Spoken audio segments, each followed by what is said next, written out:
Karish? Okay, good. Okay, let's start. Let's start. Nirmal, Swadesh, let's start. Let me share the presentation.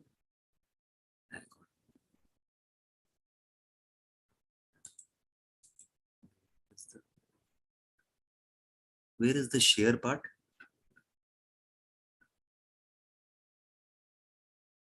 Firoz, where is the share part? Share screen. Okay, share screen. Okay. There's a slight difference between Google Meet and Zoom, and more often than not, we are doing a lot on Google Meet. So let me put it as a full screen. Okay. Let me stop my video here so that we can concentrate on the PPT. Okay, guys. So this unit is about diasporas in India, and this is block 1, conceptual framework, and unit 75, pluralism, inclusion, and exclusion. In fact, it's a very interesting thing, because as I was preparing this presentation, the first slide that I wanted to show you was this.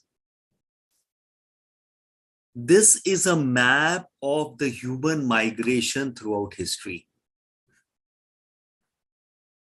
And it actually is a map of Y chromosome and mitochondria DNA. That is how it's been planned. But if we were to take a geographical map of human migration, human beings have been on this planet for millions of years. The modern human being came on this planet they have traced from about 60,000 to 1 lakh years. In fact, the earlier known theories talked about the modern human being evolving in East Africa, but now subsequent research is also saying that parallelly there were humans which evolved in South. The modern humans also evolved in South Africa and other parts of Africa. And inevitably, all human population that we see across the world migrated. So in fact, we can very easily make a substantive claim that the human history is a history of migration. And if people are migrating and settling down and migrating throughout the whatever 60,000 to a lakh years of human history, modern human history is all about migrations. And inevitably, when civilization came about and people developed cultures, and then they carried their cultures along. That culture, when it interfaced with another culture, there was acculturation, there was mixing of cultures. In fact, diaspora studies have come much later. But if you look at this map, this basically sums up the whole chapter about plurality. And for all people who talk about unique cultures and my culture and your culture, actually human history is all about multicultural. It's all about plurality. It's about migration. It's about diaspora. So let's take this forward. And because we are doing the Indian, part, let's concentrate on India. Historically, India has been a country which experienced both inward and outward migration. Hence, many communities settled in different stages. So, if one was to pick up, Indian history, how the people came in, from where they came in, there were multiple waves. While I was doing my PhD was on a community called the Mews.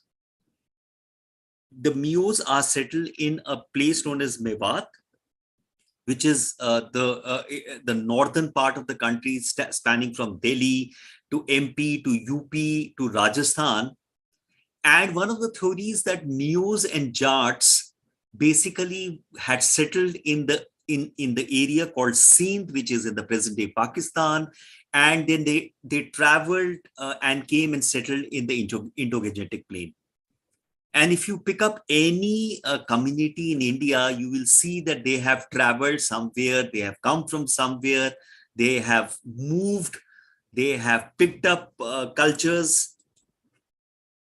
We have communities from Africa, Europe, Central Asia, Persia, etc. A lot of people do not know, but Parsis are people who came from Persia. Some of them came as traders, some came as soldiers, while others came as refugees. And the same way Indians traveled across the world, some as soldiers, some as indentured laborers, some as slaves. Currently, we are still migrating as technical resources. We are going for jobs. It's all a migration.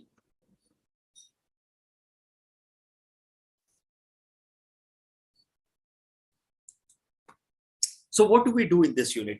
In this unit, we learn characteristics of a plural society. We understand a little bit about practices of pluralism. We comprehend the contribution of diasporas, and we analyze the integration of diasporas in India when we are talking about the plural society.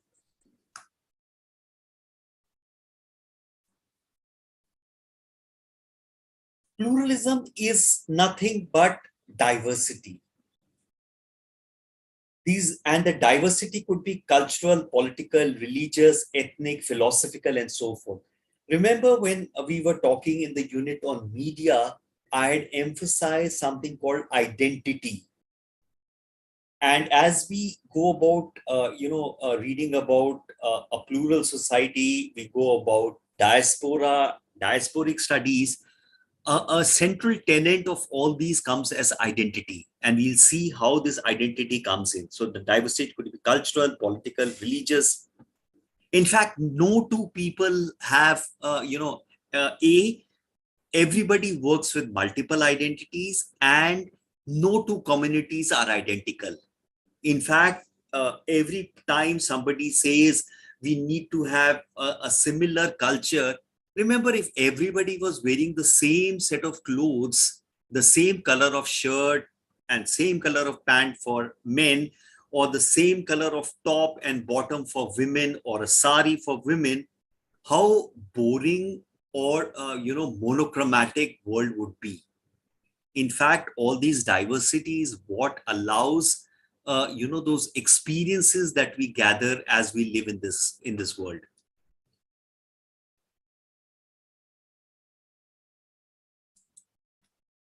And one of the central tenets of plurality is identity. How do I identify myself? And there's a very interesting example of this. And identities, there are multiple identities. Identities keep on shifting. How to deal with these identities becomes a very important issue whenever we are doing studies on plurality, on diaspora. How does it work out? So according to Furnival, plural society may be considered to comprise two or more elements of social order, which live side by side, yet without mingling in one political unit. So for example, in our country, there are multiple religions, multiple languages. Haryana is one of a smaller Indian states. So you can go from one end of Haryana to another end of Haryana in 5 hours. And yet, if you travel in Haryana, every few kilometers, you will see a change of dialect. You will see a change of food habits. You will see a change of clothing. There are so many changes that you will see in such a small state. And if you go on to larger states like UP, MP, the changes that you incorporate is phenomenal. Crowley remarked that pluralism becomes possible in society through plural acculturations. Remember, we constantly mix with each other. Human being is a social animal. Societies intermingle. They intermingle because of migration. They intermingle because of marriages. They intermingle because of so many factors. And when they intermingle, so for example, look at a basic case of marriage. When a girl from a different family or a different cult, which has a different culture, in spite of having a same religion or a same language or a same region, will have changes in culture, gets married and comes to a boy's house, or they set up a separate, micro unit, there is an acculturalization happening. Each speaking out of a different culture and getting influenced and affected by it.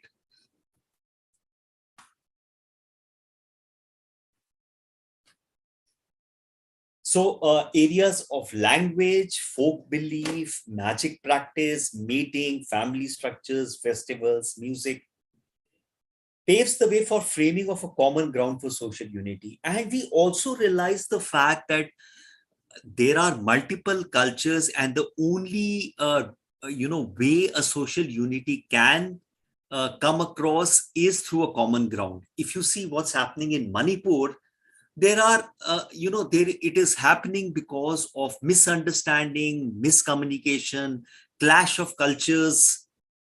There is a whole lot of politics which is being involved. Till the time we are able to understand and get a common ground, there is unity. As soon as there is we don't have a common ground, there will always be a clash.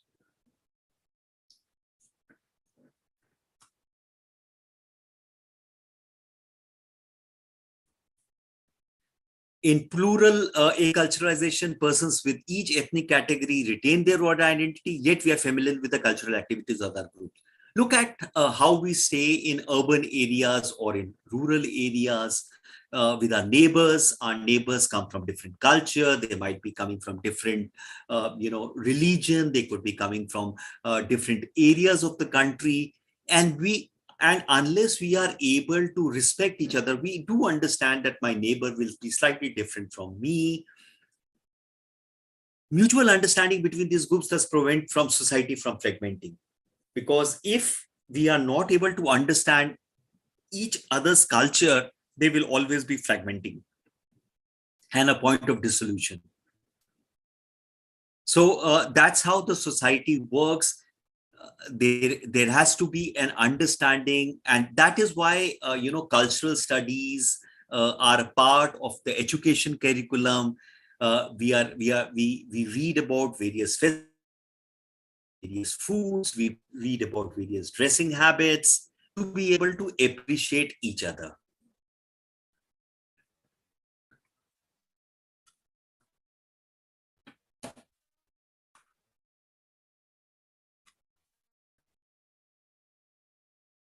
In a plural society, undue dominance of one culture over another is the norm. Because the minute there is a dominance of one culture over the other, there typically rises some amount of friction. In fact, multicultural education is the way for people to understand cultural differences, appreciate cultural differences, and based on the premise that conflict can be resorted with peace and harmony. Because inevitably, when we talk about progress of human beings, we talk about progress of civilization, or we talk about human civilization, the reason humans were able to civilize themselves and live in larger society is because they were able to understand plural cultures. They were able to understand multicultures.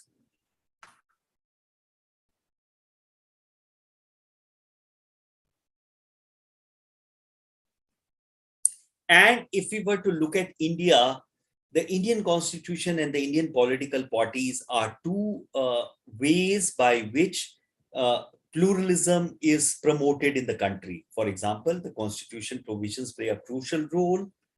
Varied differences and diverse voices. Secular fabric of the constitution essential and integration of various sections. We have realized again through the history of the country, when we read the history of the country and we see how the country has evolved, multiculturalism and a plural culture and the constitution helps, and that is what keeps the society cemented.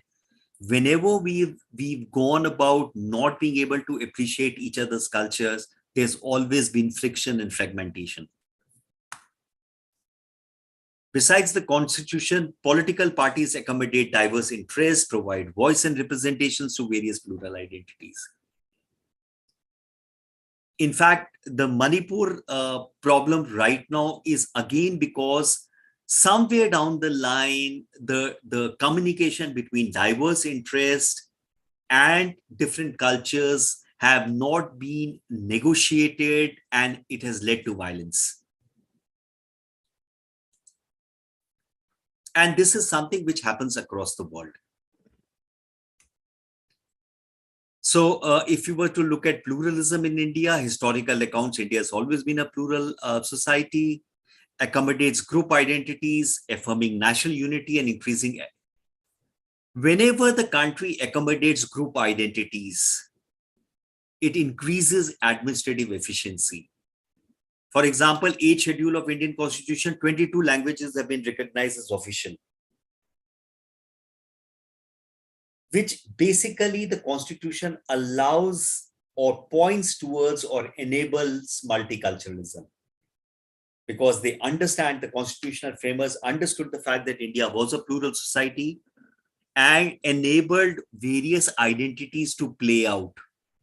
And the political party and the politics gives voice to all these identities.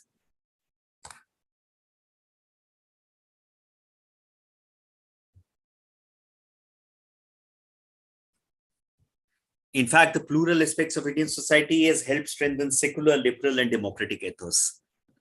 Democracy is where everybody feels a part of the larger unit. Diasporas very clearly promote a plural society because diasporas are people who have come from a different culture and have settled into a host country which has a different culture. India being a destination country from people across the globe.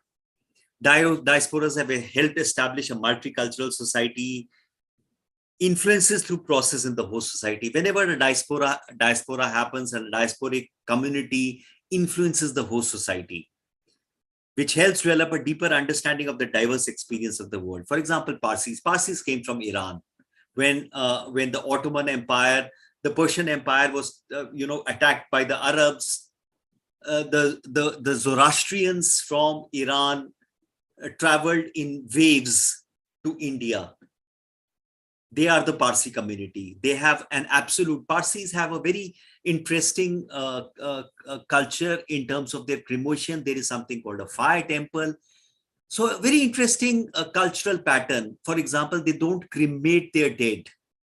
In the fire temple, initially, what typically used to happen is the dead body was kept for the vultures to feed upon, because their culture, said, why waste organic matter? It was a different matter that when the vultures became extinct, Parsis were forced to cremate their dead.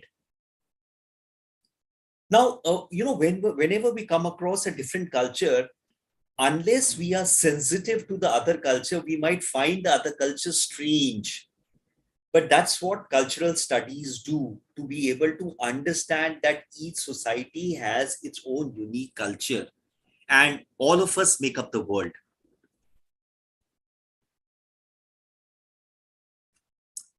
So let's take the case study of two communities, or what they say, Habshis/Siddhis. These are the Africans in India. Africans in India have been called by multiple names. In fact, it's surprising that even today, a lot of street side language called Africans by the name Habshis. Habshis have multiple connotations, but Habshi is a word I still hear people talk about when they have to talk about the African community. In 1935, after 1935, they have been categorized as Negroids and Proto-Australites in academic domain. And the interesting part of these is that the first wave of migration took place of Africa. So if we go back to the migration map, almost all human beings have come out of Africa because the evolution of human beings happened in Africa. Ancestors of Negroids arrived and their progenitors may include Andamines, Kadars, Kanikars, Panyas, Pulian, Uralis, living in Tamil Nadu, Kerala, Karnataka. So the first wave of migration happened more than 60,000 years ago. Proto-Australites were assumed to have arrived in the second wave around 50,000 years ago. And here, this is where, when I talk to my students, I said, let's take it in perspective. An average human being is 72 years or 80 years. We have been on this planet for tens of thousands of years. The racial group can be traced in India's central and southern region. Members of both groups became primarily tribal people, becoming a permanent part of the Indian population. So if we start having this discourse that who were the original Indians,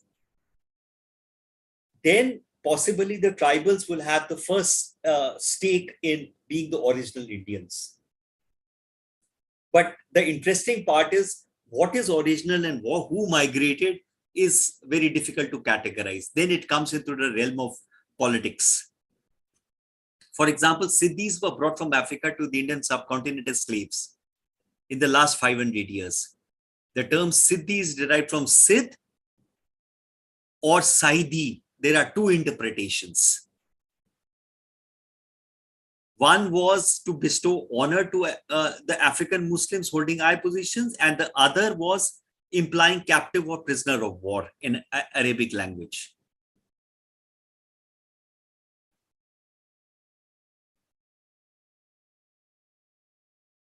So there are these Siddhis, and let's look at this. This was very interesting. It has been, Siddhis have become naturalized in the Indian way. The term Siddhi was introduced by British in the 19th century. There are Africans in Gujarat and Karnataka known as Siddhi, whereas Africans in Andhra Pradesh identify themselves with Yemeni Muslims and call themselves Chosh, and sometimes as Siddhi because of multiple identities. Remember, identity becomes a very important part, and all of us, including communities, have multiple identities. And humans as well as communities shift identities based on various parameters.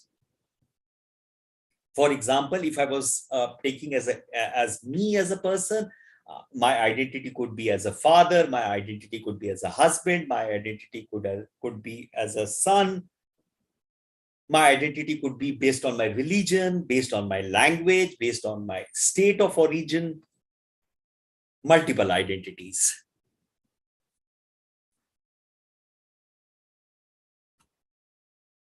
In fact, there was a Habshi dynasty which ruled Bengal for 6 years in 1486, which after being expelled from Bengal, sought refuge in Delhi and then migrated south. They worked as concubines, domestic servants, was appointed at Salakas. This is very interesting. An article in Indian Express about the African rulers, the Habshi dynasty. And if you Google, you will come across enough articles on the Habshi dynasty.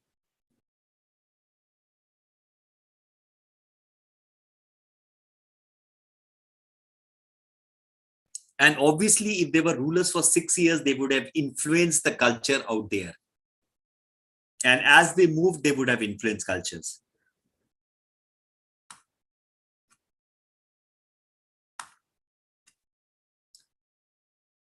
Highest estimation is about 55,000 after partition. A lot of Siddhis found themselves in territories belonging to Pakistan, live in small provincial communities, predominantly poor and uneducated, mostly Muslims, but also Christians and Hindus. still remain isolated and economically and socially neglected. Recently, they have been registered as ST. But again, they are the tribal, they are categorized as tribal, they are all scattered across, and they have multiple religions.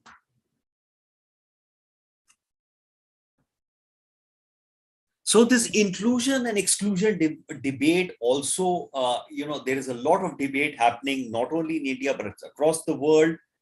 And this debate is also happening in the realm of patriotism, nationalism, and simultaneously, there is a process known as internationalism. The strangest part is, as internet is getting people and nations to be connected more closely, nations across and politics across is going into a nationalism part or a national state part. Then there is this element of patriotism.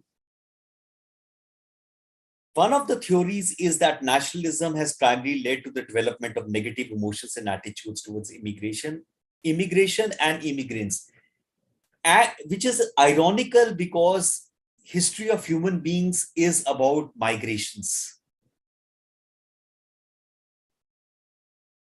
And the only way to offset is through something called internationalism, which develops a positive role towards immigrants and immigration processes.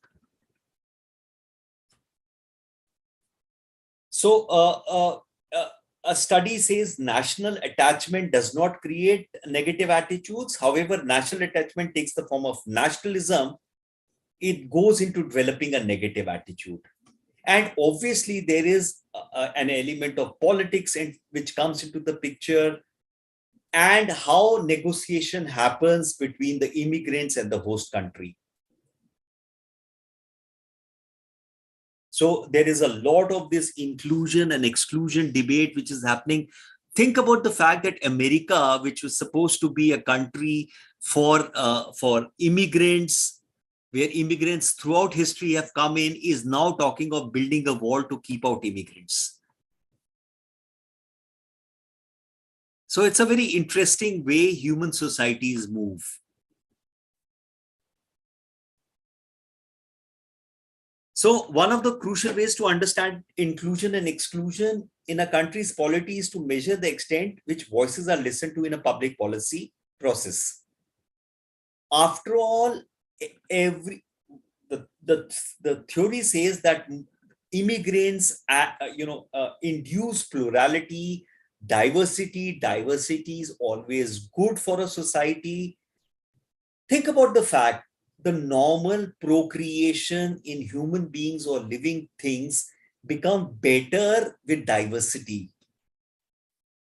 Basic norms of human procreation says that you should not procreate within the same family or same, from the same ancestor, because that reduces, brings in your defective genes. So the more diversity of procreation, the better the offspring comes about. It's a basic biology and the basic science. Similarly, with diversity, your understanding, the plurality and the richness of life becomes better. So one crucial way of inclusion and exclusion is to measure what extent voices are being listened, and eligibility projects for specific assistance and programs. So for example, there's one more substantive way of comprehending inclusion of citizens, which is that besides government agencies, the response of NGOs, religious organization, philanthropic organization, deeper insights into understanding of inclusion, exclusion in real sense. And we have also seen that when, in case of diasporas, when the host country includes diasporas, there is a sense of well-being. There is always a sense of addition. There's always a sense of well-being. There is much better integration and much more harmony.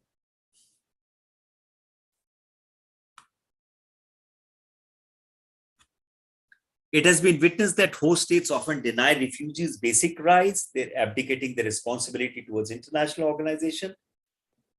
Lack of citizenship in host states render refugees incapacitated to speak for political rights and the right to be heard.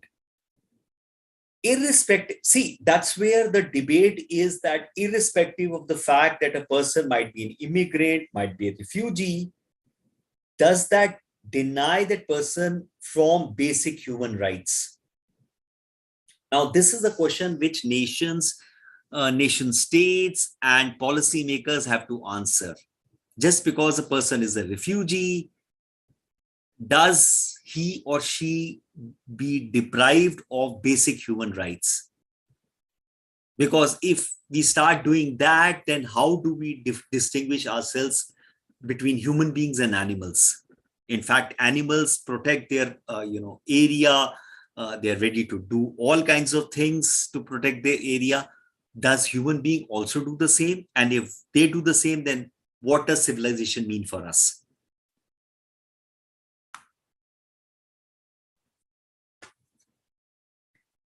In fact, the conventional notion of citizen is being challenged by refugees to claim political space.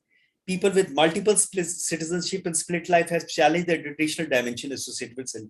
In fact, today, after COVID, there is a new norm which is called digital nomads, where countries are offering foreigners to come and settle down and work there.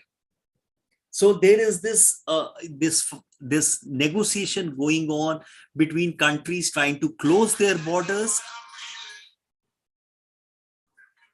and countries trying to get people to come in. Because remember, whenever people come in, they will not only provide income, they would provide diversity. They would look at every person benefits. See, irrespective of the fact that a person might be refugee, the refugee will also contribute to the economic progress of a country and influence the culture. So, for example, if you look at our own Indian cuisine has been tremendously affected by various people who came to the country. They brought in their vegetables, they brought in their fruits, spices came in, things came in. Our cuisine is influenced by multiple people, multiple immigrants who came in. So newer and more inclusive definitions of citizens are being conceptualized. Displaced people are attempting to self-realize rights or looking beyond the host state as the sole duty bearer, creating lived multiple and multi-layered citizenship experiences. So there is this multiple negotiations which are happening. Okay, let's look at, so the concept of global citizen, again, in a world where internet is a global resource, trying to get world together and getting cultures to influence each other using internet, the global citizenship becomes a natural extension. And in fact, in 1922, the Nansen Passport by the League of Nations came in. The first refugee travel document. These passports are today recognized as the greatest achievement of League of Nations. 52 countries were honoring them by 1942.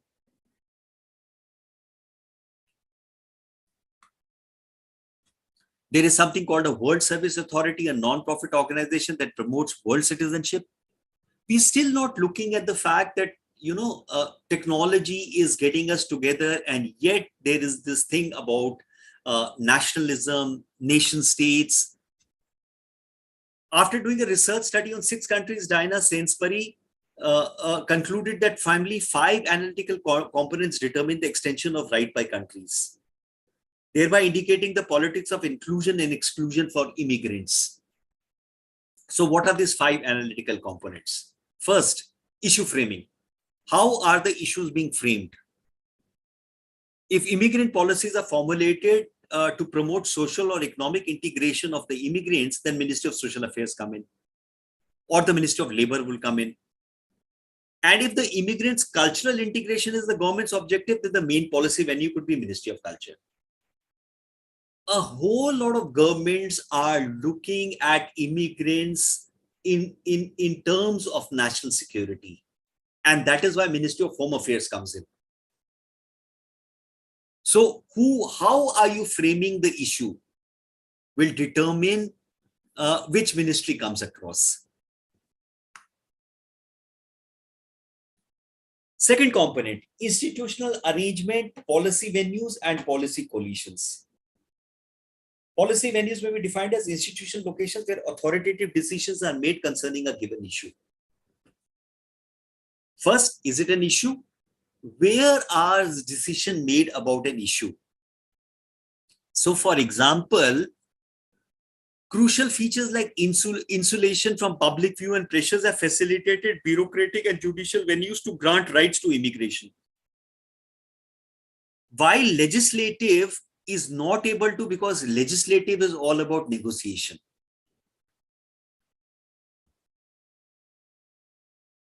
And then it goes in a larger framework. Do we take these immigrants? What is our policy? What is any nation's policy towards immigrants, refugees, or the likes? How do we perceive them? Third component, territorial dimensions. The third component is itself divided into two parts. First, the distribution of power responsibilities between the levels of government and its relationship to social and immigration policies. So is it a unitary government or is it a federal government?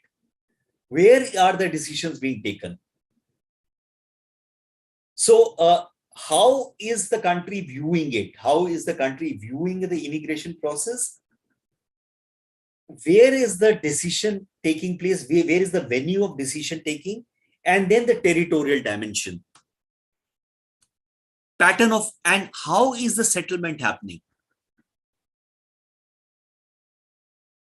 Decision making at local levels or under decentralized units often go against the social rights and welfare of immigrants and migrant minorities. Because for a simple reason, the local units look at very, very narrow politics. So that is why how these components fit in. Fourth component, political parties, becomes a very important component, because political party play a significant role in framing of issues. Is the political party looking at what is the larger viewpoint of the political party? Because the political party's objective is to win election and maximize votes, can it become a crucial source for bringing policy change? And that is why very important for leaders to look at the larger picture. And because political parties go on to form the government, they play a significant role in formation of politics, of policies. How are the policies made? Do you look at international covenants? Do you look at international rules? What does your country represent is all determined by the political parties.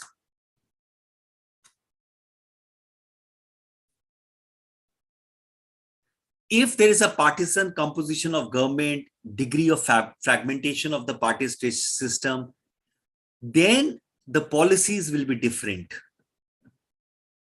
For one view suggests that the center-right parties usually take restrictive positions on immigration, which we have seen across the world, and integration continue the traditional stance on issues like national security, law and order, and low tax.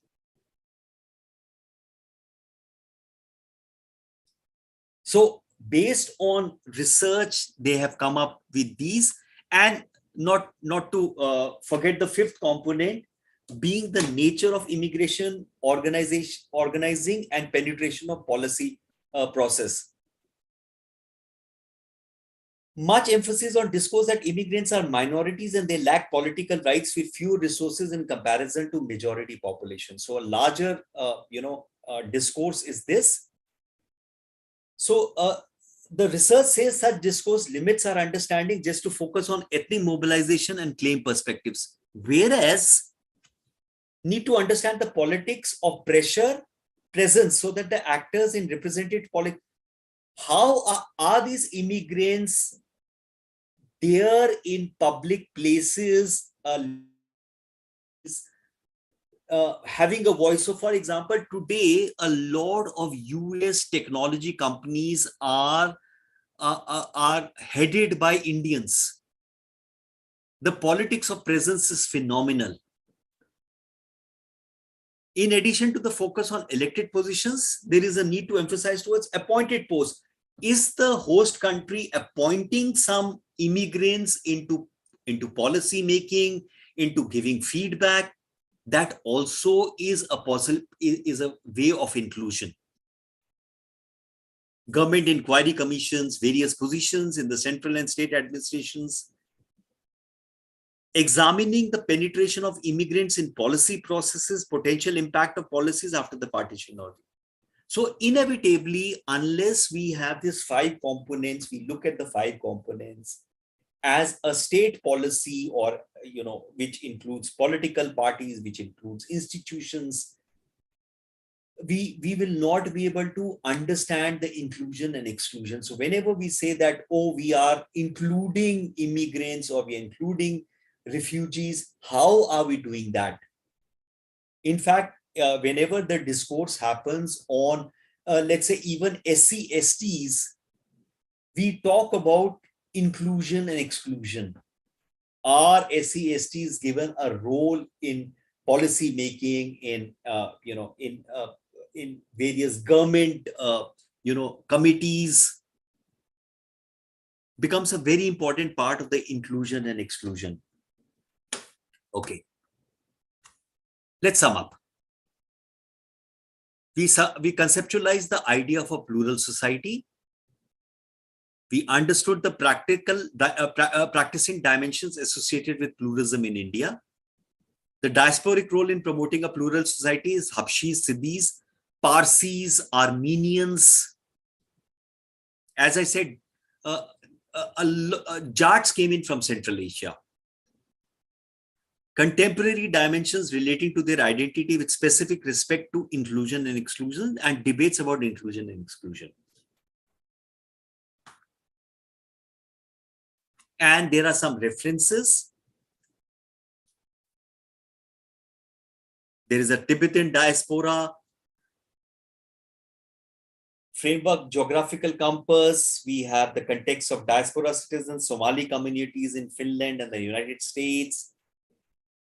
Citizenship and identity, uncanniness of late modernity, unintended consequences of Indian policy on citizens for Tibetan refugees.